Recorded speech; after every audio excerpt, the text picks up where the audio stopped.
드리겠습니다. 마라나타. 네, 안녕하세요. 네, 저번 주까지 해서요. 7장 로마서 7장 말씀을 했는데 오늘 8장까지 해가지고 이제 마지막 시간으로 하다가 중단하면 안이감만 못해서 이 말씀을 다 마치도록 하겠습니다. 드리는 이 말씀은 굉장히 이렇게 교리적이라 사실 좀 딱딱하고요. 전하기가 굉장히 어렵습니다. 이 말씀을 들으면 전하는 사람도 이 말씀을 잘 이렇게 성도님들에게 나누기가 어렵고 또 듣는 분들도 어려울 수가 있고 딱딱할 수가 있고요. 또 이 말씀을 들으면 크게 이렇게 기쁨이나 뭐 평안이나 감사나 이런 게 없습니다. 단지 이 말씀을 들으면 이제 이것을 가지고 삶 속에서 이 말씀을 적용해 나갈 때 아마 좀 도움이 되시고 또 기쁨이 되시고 또 삶의 승리를 가져올 수 있으리라 생각되기 때문에 이 말씀을 로마서 말씀을 또 오늘도 나누도록 하겠습니다. 오늘 또 잠깐 또 말씀 후에 교제가 있기 때문에 좀 빠르게 진행할 수 있도록 노력을 하도록 하겠습니다.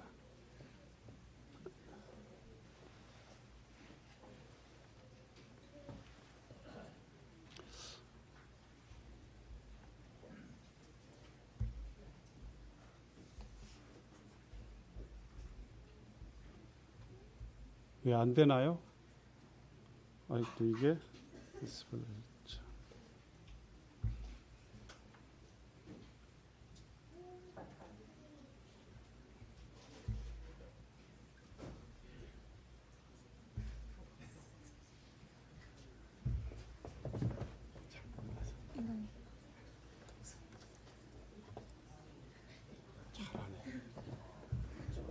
확실히 전문가의 손에 이 노트북이 만져지니까 금방 야가 작동을 하게 됩니다.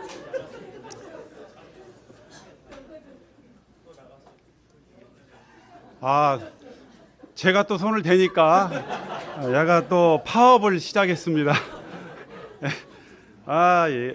참 난처하게 됐습니다. 여기 왜 끄셨어요? 아니 또 빨리 그래 선생님 저절로.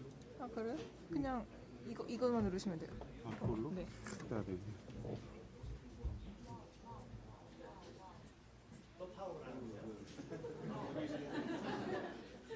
되네. 애가 이제 일은 하긴 하는데요. 좀 굉장히 느리게 아주 주인한테 느리게.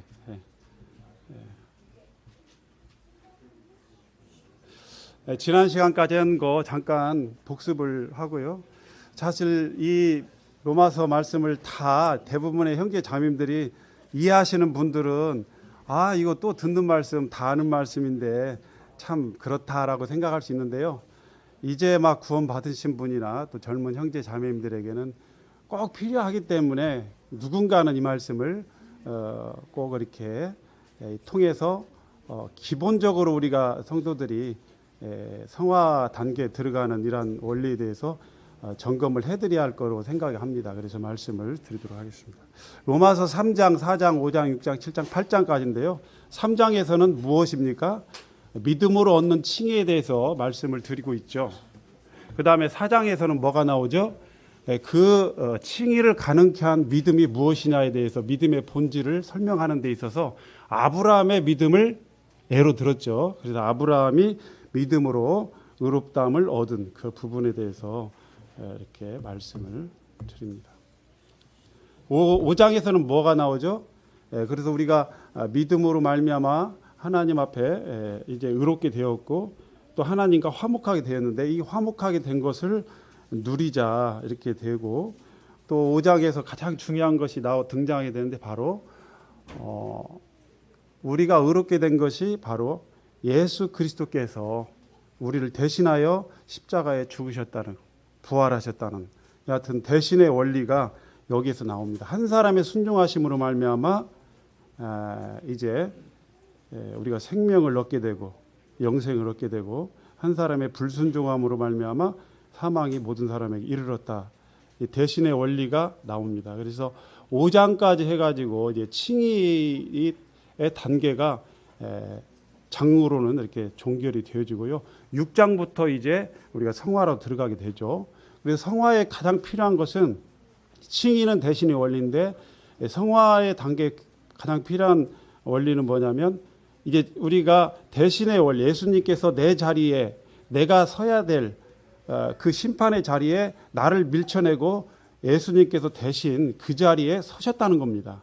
이게 대신의 원리인데 이러한 어떤 이 의미보다 더 심화된, 아니 예수님께서 나를 품 안고 나와 완전히 하나 돼서 이렇게 돌아가셨다는 것입니다. 하나만 그림, 아주 간단한 그림을 그리겠습니다. 자, 이게 뭐죠? 이게 뭡니까? 이거 뭐예요 이게?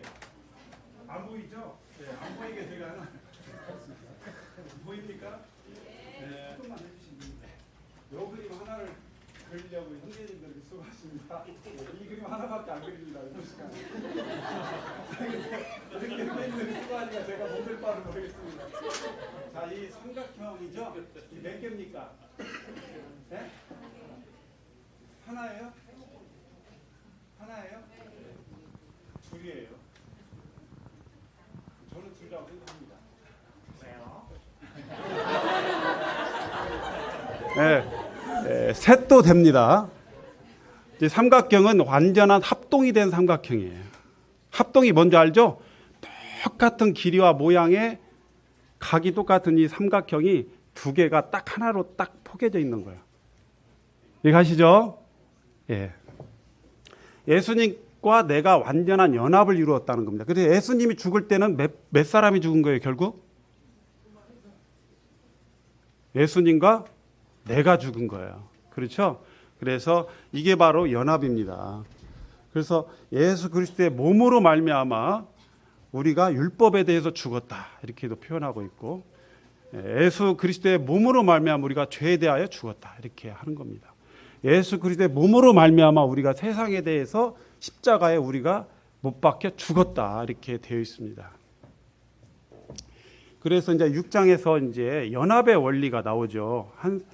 주님과 내가 완전하게 연합되어진. 그래서 그 연합의 원리를 차용해서 나온 이 설명되어진 사도 바울이 설명한 의식이 있어요.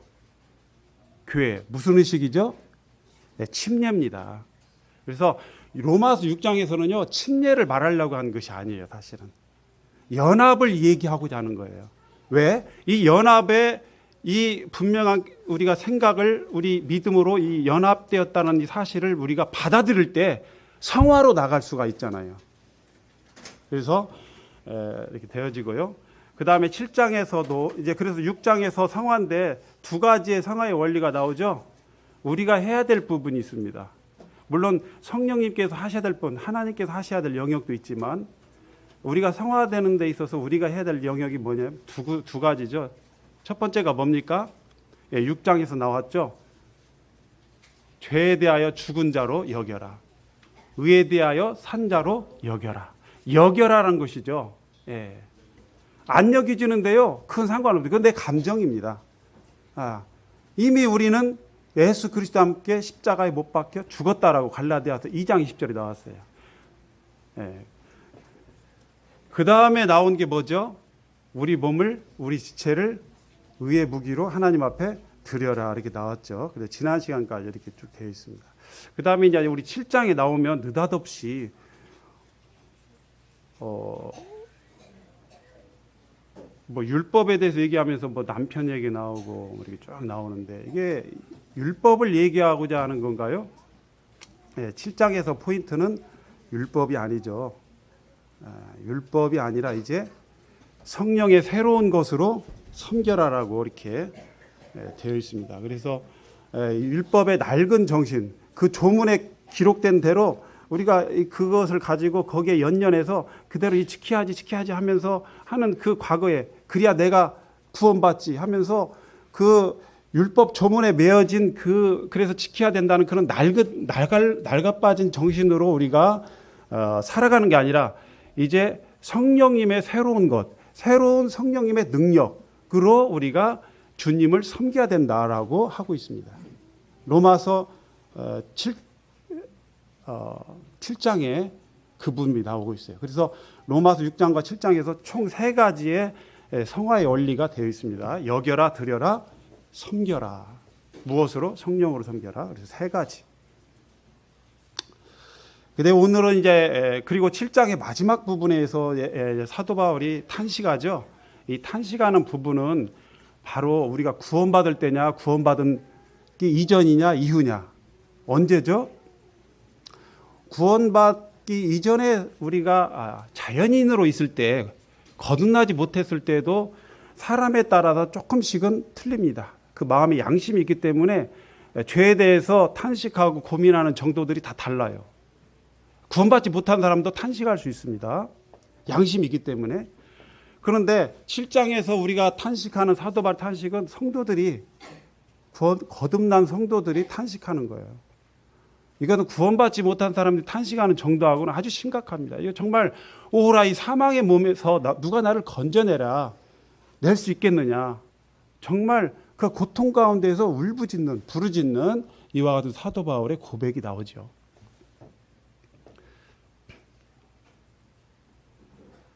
그래서 내 마음으로는 하나님의 법을, 육신으로는 죄의 법을 섬긴다. 이렇게 나오고 있어요. 그러면서 그 고통 가운데 깨달은 건 뭐냐면, 이제는 이것을 행하는 것이 내가 아니구나.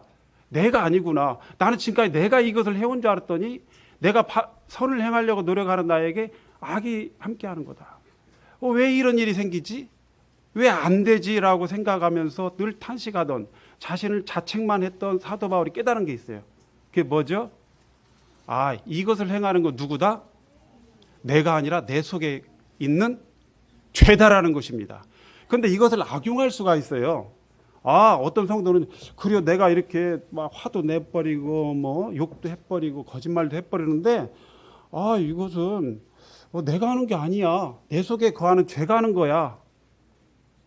라면서 자기 합리화시키거나 이렇게 또 할 수가 있어요. 그리고 성화를 이루는, 거룩함에 이르는 열매를 맺는 일에 등한히 할 수가 있습니다. 근데 그건 아니에요. 사도 바울은 여기서 어떤 거냐면 선을 행하고자 하는 나에게 이렇게 표현하고 있어요. 마음은 내가 원인데 안 되는 이거. 원하는 것은 하지 아니하고 원치 아니하는 바 악을 행하는 이와 같은 사도 바울의 몸부림 속에서 자기가 원치 않는 일을 했을 때 사도 바울이 탄식한 거였어요. 그러니까 이렇게 살아가는 사람에게 있어서 이 말씀이 적당하지, 그렇지 않은 사람이 이 말씀이 적당하지 않습니다. 그냥 죄에 대해서 그냥 방임을 한 거죠. 아무렇게나 살아가는 것입니다. 근데 사도 바울은 정말 한번 잘 살아보려고 하는 사람이었다는 것입니다. 그런데 안 되었다는 거죠. 그랬을 때 이건 내 속에 거하는 죄가 나를, 율법과 육시를 이용해서 교묘하게 나를 속이고 나를 죄 아래로 끌고 오는구나. 이 죄라는 놈이 굉장히 문제가 있는 놈이구나. 이게 굉장히 악한, 이 아주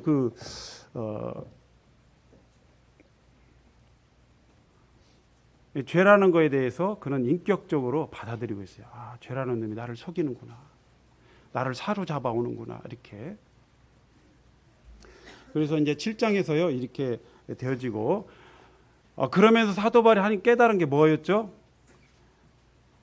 7장의 끝부분은 거기서 끝이 아니라 제가 생각할 때는 로마서 8장 1절에서 로마서 7장이 끝이 나야 문맥상으로 맞을 것 같습니다. 자, 그러면 로마서 8장 1절에 어떤 말씀이 나오나요? 그러므로 이제 그리스도 예수 안에 있는 자에게는 결코 정죄함이 없나니.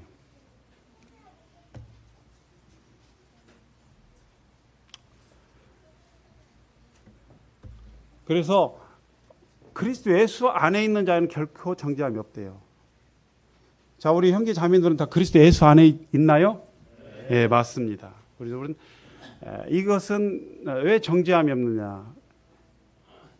바로 성령의 생명의 법이, 생명의 성령의 법이 우리를 해방시켰다. 어디에서요? 죄와 사망의 법에서. 이 말은 성령을 따르는, 성령을 따라 행하는, 성령의 음성에 순종하는 이와 같은 자에게 가져다주는 생명의 법이라는 말입니다. 그러니까 우리가 성령의 법에, 성령의 원리에, 성령에 이끄는 대로 우리 자신을 맡기면 구원받지 못한 사람이 구원받게 되고 성도들이 성령을 따라서 행하게 되는 그와 같은 일이 생기는데, 이것은 결과적으로 무엇을 가져오냐면 우리에게 생명을 가져온다는 것입니다. 그럼 여기서 말하는 생명은 뭐냐? 천국 가는 것도 생명이지만 생명의 넓은 의미는 뭐예요? 생명의 반대가 뭐죠? 죽음이죠. 사망이죠. 사망은 뭐예요? 분리되는 거라고 있죠. 그럼 생명은 반대로 연합이에요. 연결이에요. 그러니까 로마서에서 말하는, 우리가 성경 대부분이 말하는 생명은 우리가 항상 연결을 생각하면 됩니다. 연합을 생각하면 돼요. 그래서 우리가 모든 전류에도 보면 연결이 되고 연결이 되지 않는 그런 접점들이 있어요. 근데 접점이 연결된 접점에는 바로 전원을, 파워를 넣으면 바로 불이 들게 돼 있어요. 스위치 누를 것이 없어요. 바로 불이 들어오죠. 근데 단락이 됐을 때는 어때요? 전원을 넣어도 그것은 불이 안 들어옵니다. 스위치를 눌러가지고 접점을 연결시켜야만이 뭐가 돼요? 불이 들어오죠. 자, 그래서 이 생명을 가져다주는 법이 죄와 사망의 법. 그럼 죄와 사망의 법 무엇입니까? 죄를 지으면 죄의 싹은 곧 사망이다. 간단하게 설명하면. 그래서 죄를 지면 사망이 온다. 이것을 말하는 겁니다. 근데요, 형제님, 저는 죄와 사망의 법에서 성경에서는 구원받은 사람은 해방됐다고 하는데 왜 죄를 지면 저는 삶 속에서 자책이 있고 자꾸 그래요. 자책이 있죠. 때로는 양심적으로 무겁고 죄책감이 드는 건 사실입니다. 근데 여기 성경에서 말하는 이 정죄함은 뭐냐면요,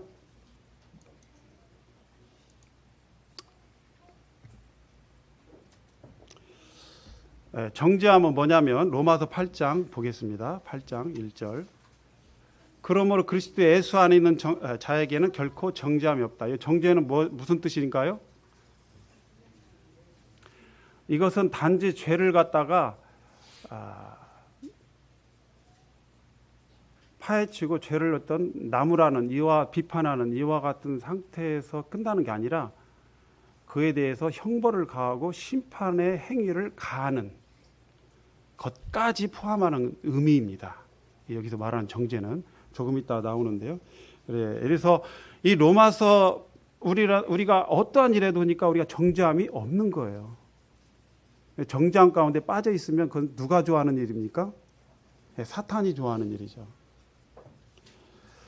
그래서 우리는 계속적으로 나아가야 됩니다. 앞으로. 그래서 로마서 8장의 1절에서 우리는 죄와 사망의 법에서 해방되었고 이제 우리 삶 속에서도 실질적으로 신분뿐만 아니라 우리 삶의 상태, 우리 삶 속에서도 실제적으로 죄와 사망의 법에서 우리가 해방되는 경험을 매일에서 살아가는 것이고 미래에도 살아가야 할 것이라는 것입니다. 여기서는.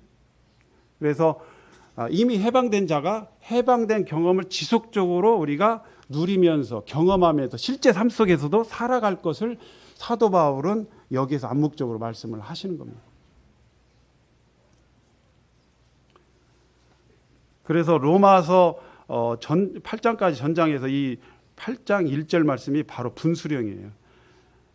그래서 8장 2절까지 해가지고 이제 칭의 단계가 이제 어느 정도 종결이 되어집니다. 근데 우리가 죄에 대해서 죽은 자로 여겨라, 드려라, 너희 몸을 거룩한 무기로, 의의 무기로 하나님께 드려라. 여기서만 끝난다면 성화가 이루어지기는 굉장히 어렵습니다. 왜? 우리는 연약하기 때문에 항상 여기고 항상 드릴 수가 없어요. 그렇죠? 그 뒤에 성령을 따라서 행하는 부분이 나와야 되는 것이죠.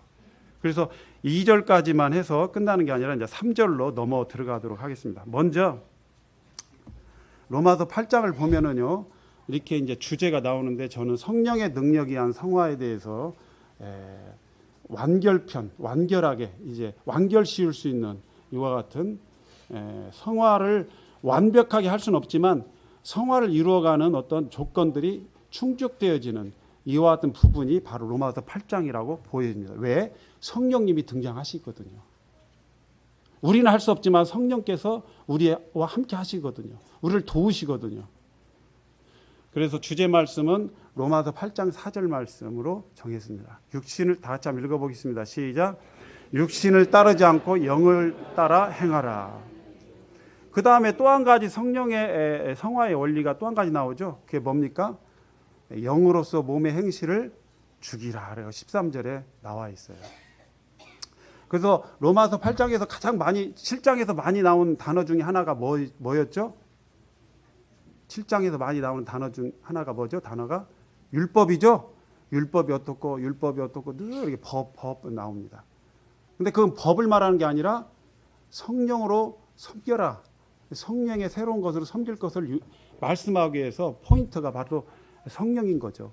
그래서 율법을 대비시킨 거예요. 율법의 낡은 정신으로 섬기지 말라. 이제 8장에서는 무슨 단어가 가장 이렇게 많이 나오죠? 여기 보면 육신이란 단어가 나옵니다. 육신이 여기 쭉 읽어보시면 뭐 육신의 생각을 육신을 따르는 자는 육신의 생각은 뭐 육신에 있는 자들은 뭐 이렇게 쭉 나와요. 육신이란 단어가 무려 12번 나옵니다. 그럼 영이란 단어는 몇 번 나옵니까? 18번이.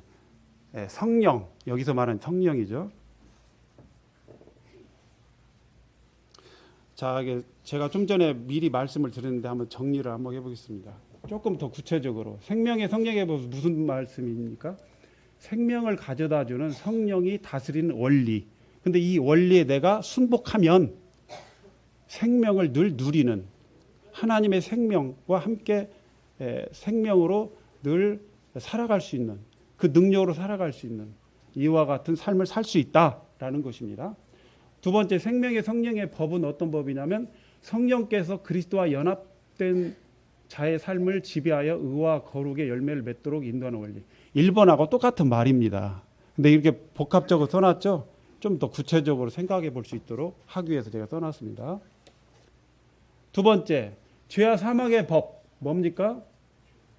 1번, 죄가 육신과 율법을 이용하여 사망으로 다스리는 원리입니다. 이것은 구원받지 못한 사람 플러스 구원받은 성도들에게도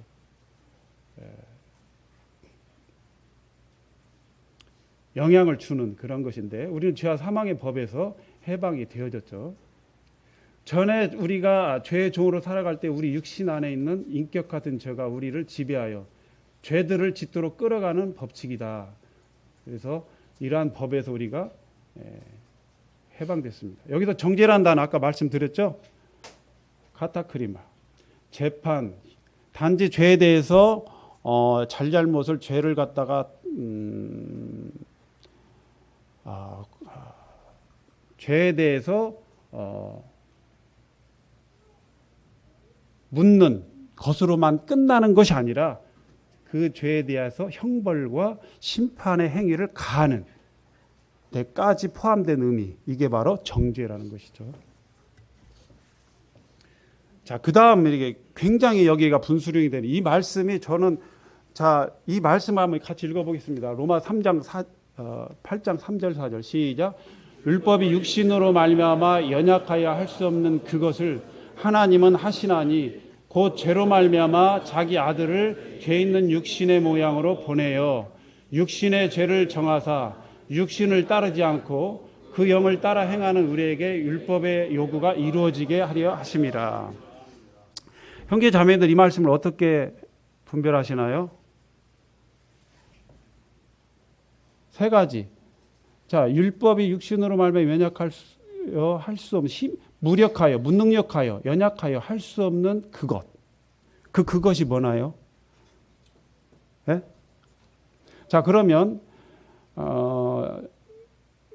그것을 하나님 하시는데 곧 죄로 말미암아 자기 아들 죄 있는 육신의 모양으로 보내서 육신의 죄를 정하사 이게 무슨 말씀입니까? 그 다음에 육신을 따르지 않고 그 영을 따라 행하는 우리에게 율법의 요구가 이루어지게 하려면 율법의 요구가 뭡니까? 저는 이렇게 한번 해석했어요. 예전에 참 들어보세요. 율법이 육신으로 말미암아 연약해서 할 수 없는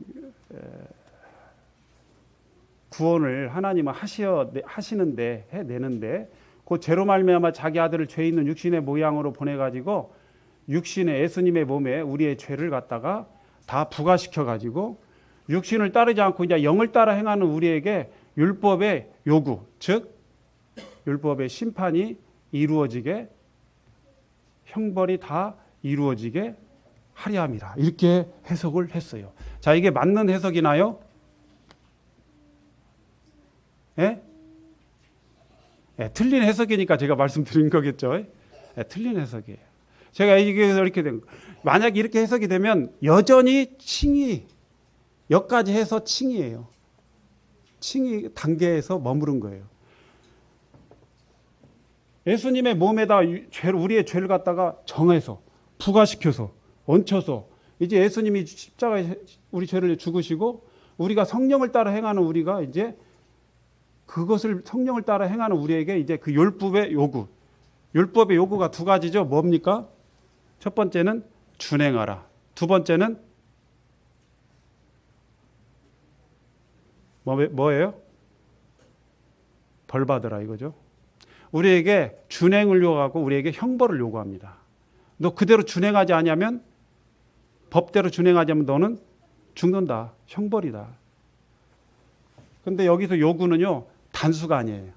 복수입니다. 자, 다시 한번 해석해 볼게요. 율법이 육신으로 말미암아, 육신, 연약해서 무기력해 가지고 할 수 없는 그 어떤 것을 하시는데, 그게 뭐냐면 바로 율법의 요구가 이루어지게 하는 그것을 하시게 한다는 겁니다. 누가 할 수 있어요? 하나님은 할 수 있어요.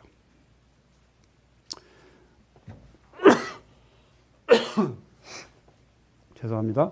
곧 죄로 말미암아 자기 아들을 죄 있는 육신의 모양으로 보내사.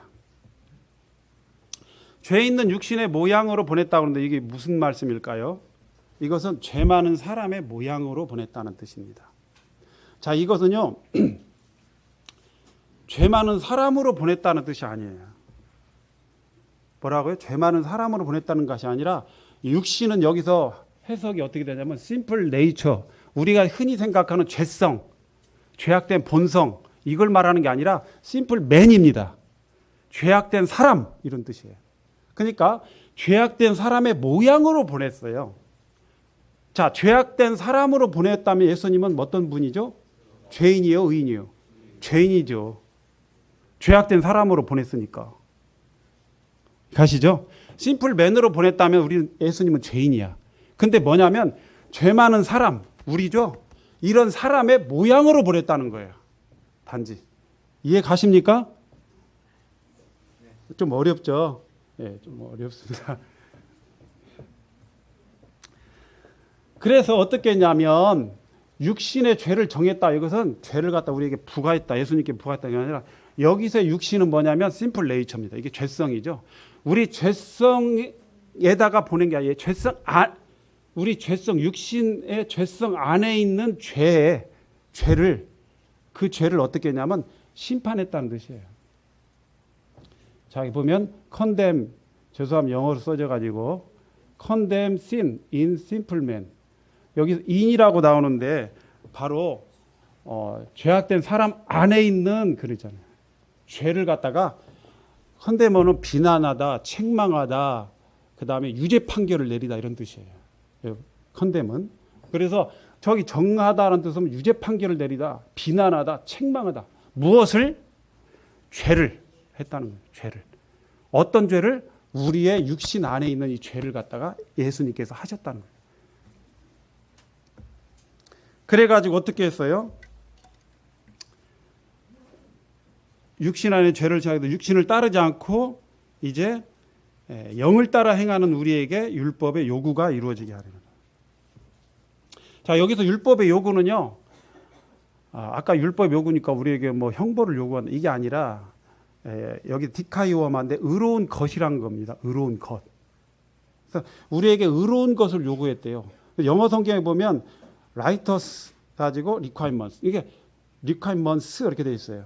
of law. 그래서 율법의 의로운 righteous, 의로운 requirements, 요구사항들이에요. 요구사항들. 그럼 율법이 우리에게 요구하는 요구사항들이 뭐죠? 십계명만 예를 들면 1번부터 10번까지 보면 뭐예요? 요구어잖아요. 이렇게 살아라, 저렇게 살아라 쭉 나오죠. 이 요구 사항들이에요. 이 요구 사항들을 갖다가 어떻게 된다고요? 어떻게 된다? 결국은 이루어지게 하려 함이시라.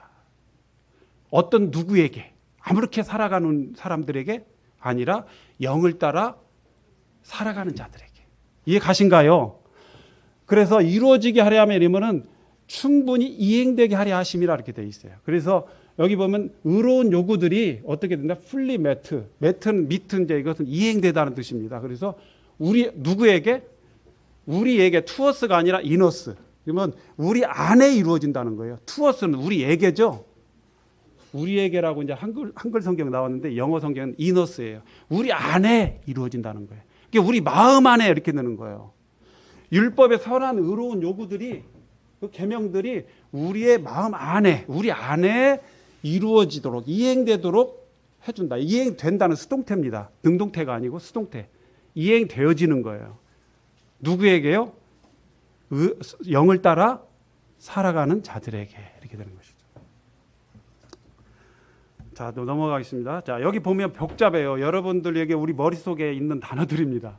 여러분 이 단어들 많이 들어보셨죠? 자, 이게 자 보세요. 그리고 육신하고 뭐 옛사람, 자아 뭐 여러 가지 우리 막 쓰고 있어요. 단어들을요. 근데 여기 정리 좀 해보게요. 자, 육신, 옛사람, 자아 이게 뭡니까? 육신은 뭐고 자아는 뭐고 옛사람 뭡니까? 새 사람은 뭐고? 예. 육신하고 자아는 같은 거나요? 예? 같은 거나요? 자, 여기 보면 옛사람하고 새 사람하고 보면 이 옛사람, 새 사람은 이제 대별이 되고요. 육신은 공통입니다. 육신은 심플 네이처인데 죄성이에요. 이것은 구원받기 전 옛사람에게도 있었고 구원받은 우리 새 사람에게도 있는 겁니다. 육신은 지금도 있어요. 죄성은. 이 자아는 뭐냐면 로마서 6장에 나오죠. 우리가 너희가 본래 죄의 종이더니 그랬어요. 본래 죄의 종. 본래 죄의 종은 뭐냐면 스스로의 나라는 뜻이에요. 스스로의 나. 우리가 이제 세상에서 뭐 자아 실현하라 이렇게 되는데 괜찮습니다. 이렇게만 스스로의 나예요. 이게 원래 나는 누구냐? 세상에서는 자아를 좋게 표현할 수 있는데 성경에서 그렇지 않습니다. 악하게 부정적인 것으로 표현되고 있어요. 어떻게 되죠? 스스로의 나, 원래의 나. 성경에는 뭐라고 표현하고 있어요? 원래 너희가 죄의 종이다 그랬어요. 우리 자아는요 죄의 종이에요. 그러니까 자아는 무슨 뜻이냐? 사전적으로 성경적으로 표현하면 죄의 종 끝 이것입니다. 더 이상 없어요. 우리의 스스로의 나는 원래의 나는 죄의 종이다. 근데 죄의 종이었던 내가 어떻게 됐어요?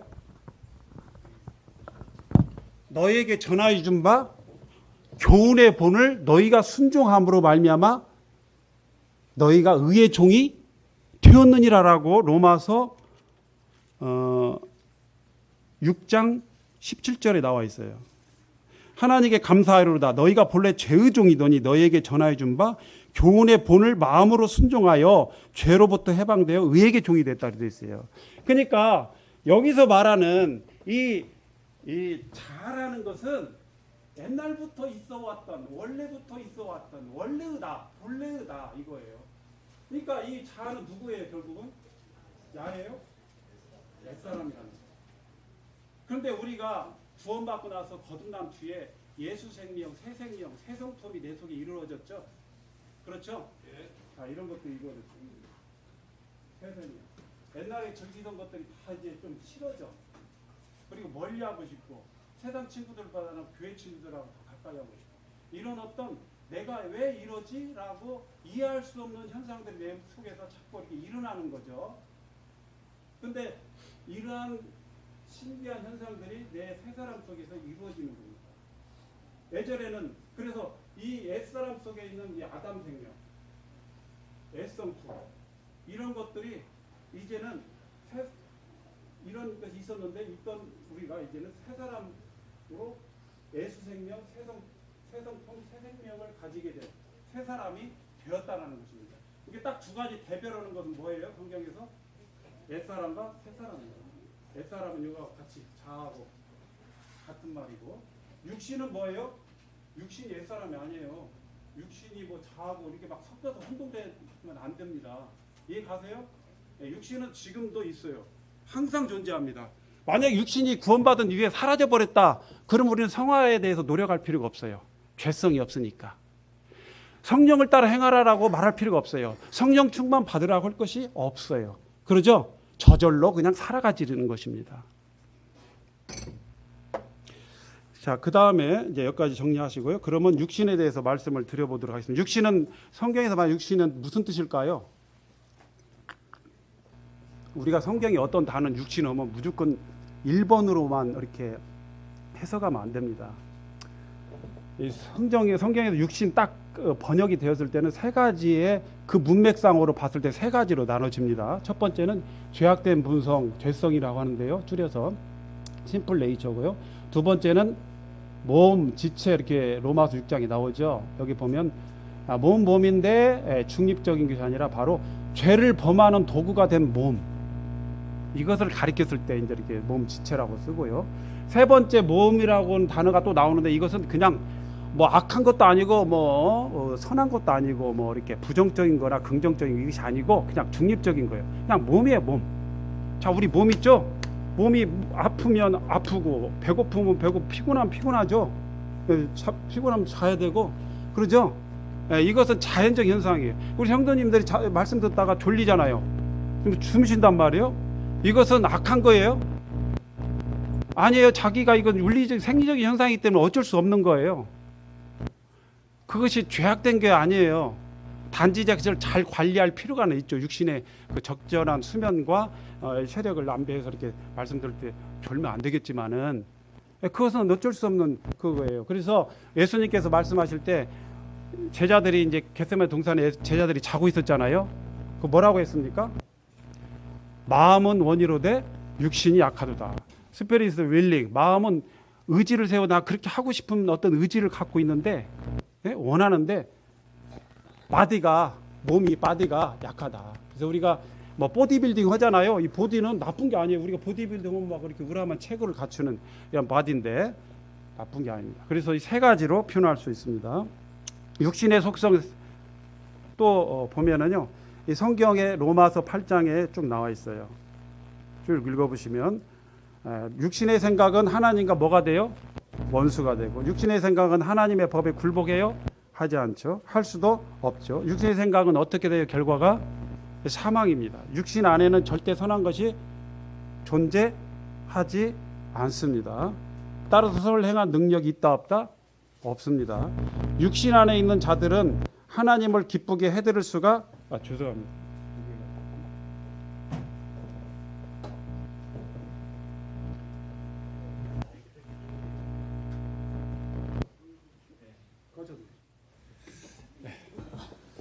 꺼졌습니다. 그 다음에 육신에 있는 자들은 하나님을 기쁘게 할 수가 없죠.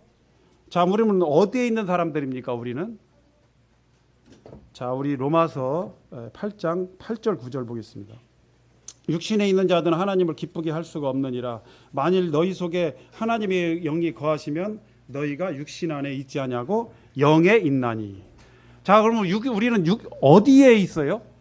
육신에 있어요? 영에 있어요. 예, 영 안에 있는 자들. 우리 위치는, 우리 신분은 성령 안에 있는 자들이에요. 그래서 여기 나와 있잖아요. 육신의 자들 하나님을 기쁘게 해줄 수가 없다. 그 다음에 너희 속에 하나님의 영이 거하시면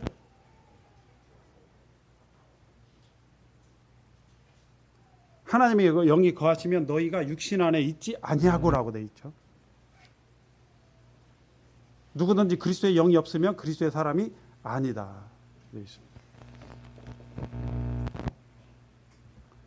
자, 육신의 속성을 이렇게 보면, 종합해 보면요, 자, 육신은 이제 거듭난 사람 안에 여전히 남아있어 결코 개선되거나 변화될 수 없는 특성을 가지고 있다. 육신의 특성을 지닌 타락한 인간은 자기 만족을 추구하고 하나님으로부터 벗어나기를 원하는 본성이 있다. 맞습니까? 아니다. 그러면은 굉장한 분이신데 제가 그래요. 이게 제 옛날에 제 승용차가 이렇게 가만히 운전대를 가만히 이렇게 정중앙 위치해 놓으면 반드시 가야 되는데 자꾸 옆길로 가요. 왜? 이 운전대가 좀 틀어져요 하면서 옆길로 가거든요. 우리는 우리 자신을 그대로 놔두면 어떻게 되죠? 말씀도 안 보고 기도도 않고 뭔가 의지를 세우지 않으면 어떻게 되죠? 옛날에 배운 말씀, 들은 말씀, 경험 이걸로 저절로 살아가져지나요? 참되게 살아가져지나요? 안 되죠. 이게 뭐냐면 하나님으로부터 벗어나기를 원하는 본성, 이 죄성, 육신이 있기 때문에 그렇습니다. 육신의 생각은 뭘까요? 성경에 보면 7절에 육신의 생각은 하나님과 원수가 된다 그랬는데 육신의 생각은 뭐나요? 간단합니다. 뭐 그게 복잡하게 생각할 거 없어요. 제 자신을 들여다보니까요. 그냥 멍 때리고 있으면 육신의 생각입니다. 이게 뭐냐면요. 이게 우리 바람이 불잖아요. 우리 저절로 바람이 닿아요. 스쳐가요. 육신의 생각이 이거예요.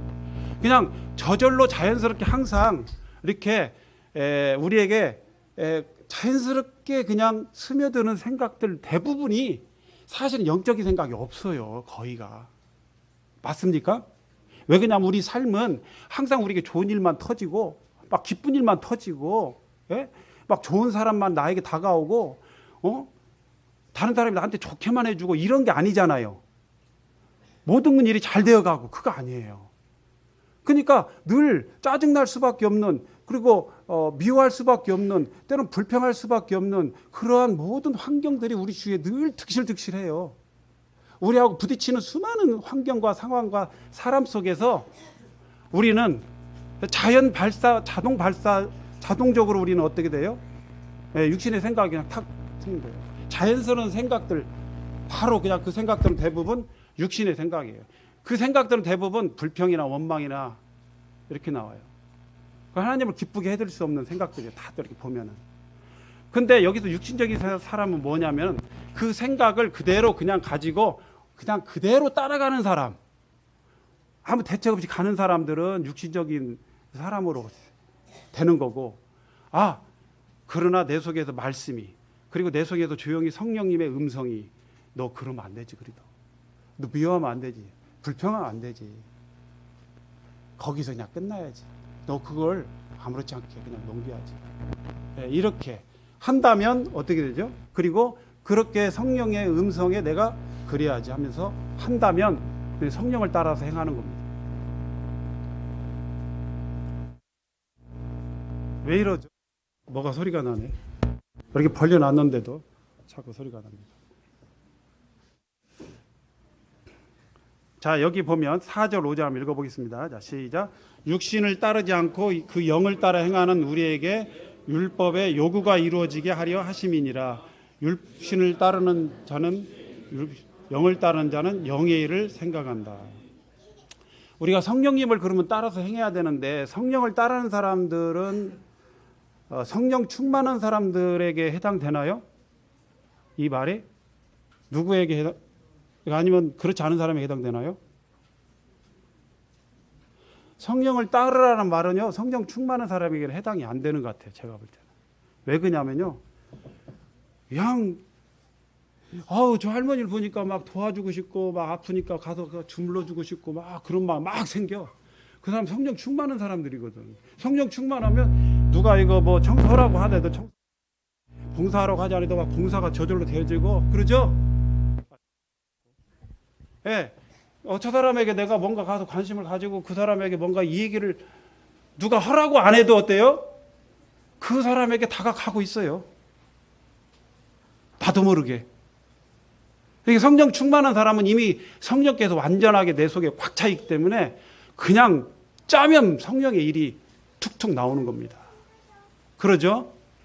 그러니까 여기 성령을 따라서 행하라 이 말은 뭐냐면요, 그렇지 못한 사람에게, 우리가 항상 성령 충만하지 못하잖아요.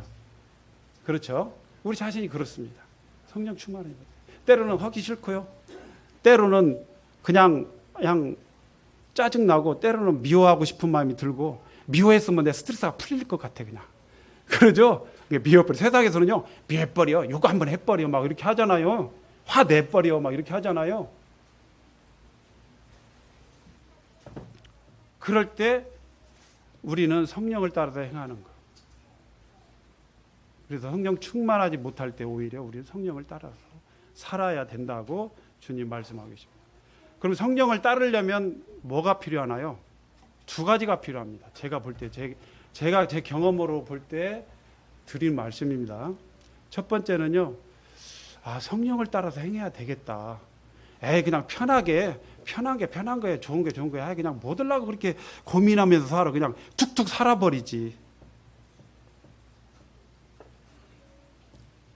이것은 그냥 그대로 살아가는 거예요. 육신에 따라서 그냥 살아가는 거예요.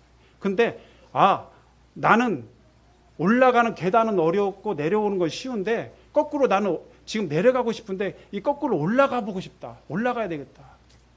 거스려 보고 싶다. 중력을 거슬러 보고 싶다. 내가 힘들지만 말씀이 내가 하라고 하니까 내가 가서 그 사람을 만나야 되겠다. 말을 걸어야 되겠다. 도와야 되겠다. 섬겨야 되겠다.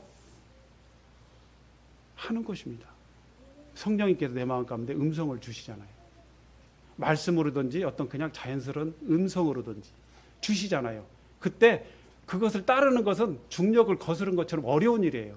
폭포수를 거꾸로 올라가는 것처럼 어려운 일이지만 그 일을 하는 겁니다. 근데 거기에는 어때요?